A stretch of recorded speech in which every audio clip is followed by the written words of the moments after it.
Okay. So, tell us a little bit about yourself. Hello, my name is Jude. I'm 22 years age.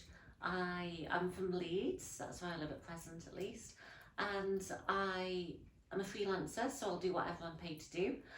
But typically, I'm a historical interpreter. I'm not. I'm a historical interpreter and artist. So, Jude, tell me about what you're wearing. Tell me about how you feel about your clothes. So I am wearing a mix of vintage and vintage reproduction clothing, which is typical for me. Um, the trousers and the shirt are made by a firm called Freddy's of Pinewood, who I believe will buy one item of vintage clothing, say like a denim jacket, and then take it for a pattern and then make say 50 or 100 of them. And the brushed cotton jacket came from eBay.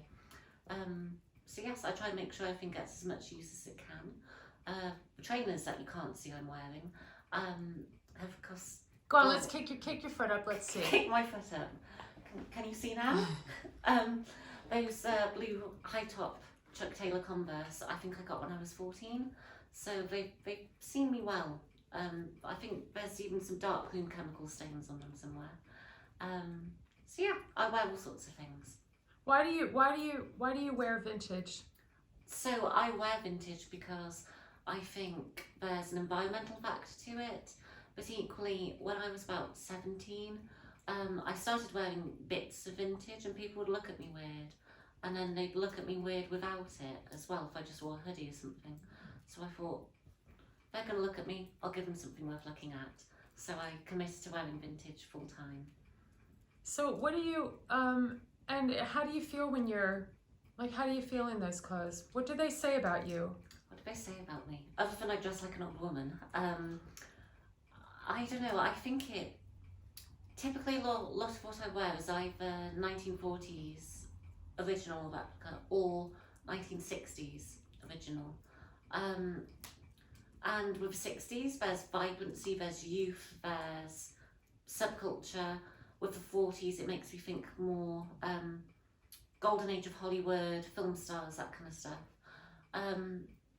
What it reflects on me as a person, I'd possibly say that I'm not sure. I think if it was to relate to anything in particular, I think it would go for my ethics towards fast fashion, because so often have I known people who just buy a vast quantity of stuff off a website only to wear it once and then bin it, not even send it to charity shop or anything. So to be able to wear something that's had 2, 3, 4, who knows how many owners before me, feels quite nice to do. So do you because when you are out on the street, you are very visible, and it has to. And so can you talk about that a little bit? So being visible in public, I think in general, I think it's one of those things where I got it from someone else and me doing it will give it to somebody else. So just being able to see someone and say, that person's wearing some quite avant-garde clothes, I wish I could do that. The minute you realise you can, you start wearing those clothes, and then it starts that snowball of, it feeds into like this great web of abilities and societal pressures. So the minute you realise nobody really cares what you do or what you say, well, maybe not what you say, but you know, fashion is an expression of self, and you know, just as much as a hairstyle or choice in music or taste in art, yeah. So I just think it's a form of self-expression. I love that, and I love like how when I first met you, and you were in one of the first times you were wearing a suffragette outfit. So because that is different, kind of what you're wearing now is like a, it's I mean dressing like a suffragette as a 22-year-old on the streets in Leeds is quite extreme. Like I just thought, I mean, I kind of this thing about you saying this gives somebody else permission because you were going way out there in, you know, I mean, can you talk about that, like the really historical stuff? I can do, yes. So I do have more historical clothing, say antique, but typically I tend not to wear it so much.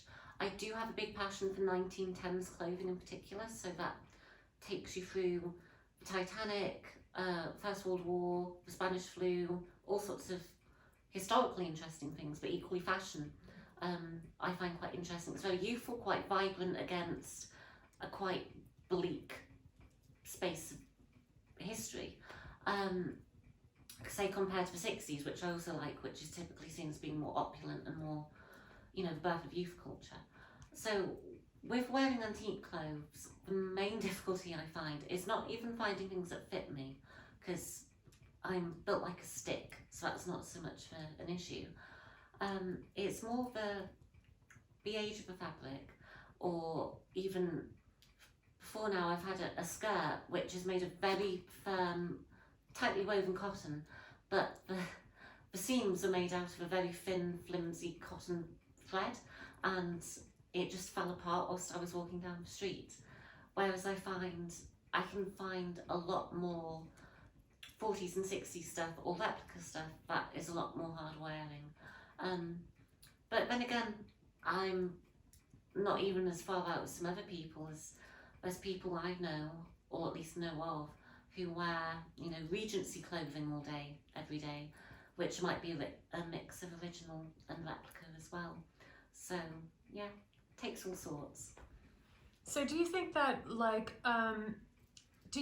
there's a resurgence in people caring about vintage clothes, or what do you think about people who are, your age, charity shopping and stuff like that? Do you have any ideas around that? So I'd say when it comes towards things like thrifting and buying second-hand clothes, I'd say that with my generation, it's a reflection on technology as well, because 20 years ago, yes, you would have had eBay or something, but now we've got Vinted and Depop and all sorts of apps like that, where it's made as easy as it is. I honestly don't know how we can make it any easier for you as a seller or buyer or whatever.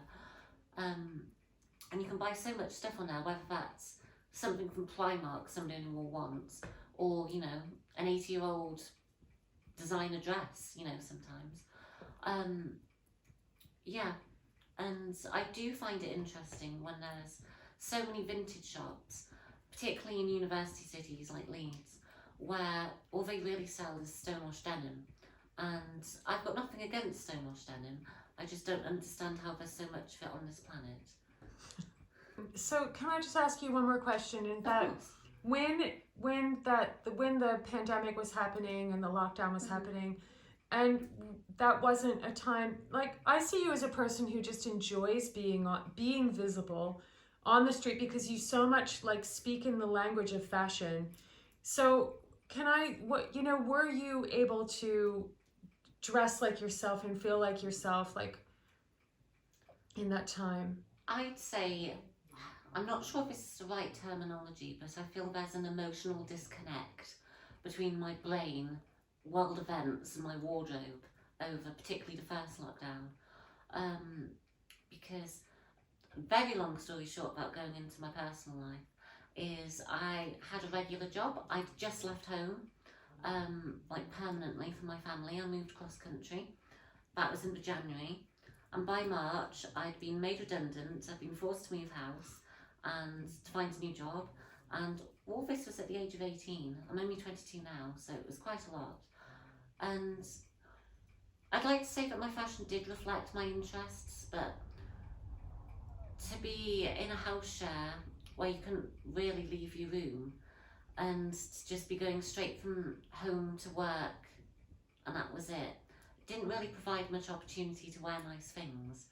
But I do distinctly remember working at the eco-friendly refill shop I worked in, excuse me, wearing things like a beautiful Laura Ashley pinafore. It's all, what's the word? Moleskin, is that the word? It's kind of, it feels corrugated in a way. I think that's the word. That was nice. I'd wear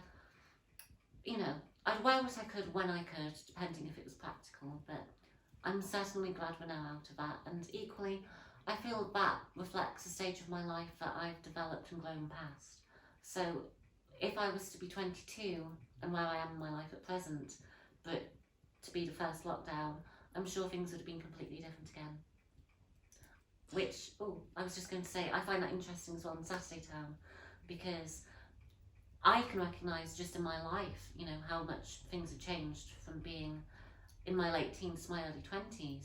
So to be able to be one of those people who's now documented in Saturday Town, and then look back on that in a few years' time and go, how different my life was in my early 20s compared to however old I'll be in the future, I think is a wonderful opportunity and a nice thing to be able to reflect on. Great, thank you very much. The pleasure's all mine. Thank you.